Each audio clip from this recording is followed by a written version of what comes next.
Masih ingat Kapten Philip, pilot Susi Air yang disandera OPM? Buat Panglima KKP pecah, nasibnya kini. Masih ingat Kapten Philip Mark, pilot Susi Air yang disandera Organisasi Papua Merdeka, OPM? Pilot Susi Air asal Selandia Baru ini disandera oleh OPM kurang lebih selama setahun. Hampir setahun disandera, ia pun dibebaskan oleh OPM.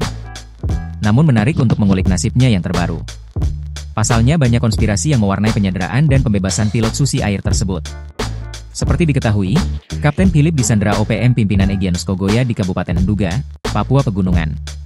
Philip disandera setelah pesawat yang dikemudikannya dibakar di Bandara Paro, Nduga, Papua Pegunungan, pada 7 Februari 2023. Saat itu, pesawat tersebut mengangkut 5 penumpang yang merupakan orang asli Papua, OAP. Penyanderaan itu memantik reaksi dari berbagai pihak, termasuk dunia internasional. Kendati beredar video jika Kapten Philip diperlakukan dengan baik, tetap saja penyanderaan itu tak dapat dibenarkan. Belum lagi keberadaan Kapten Philip rupanya membuat perbedaan pendapat antar Panglima OPM.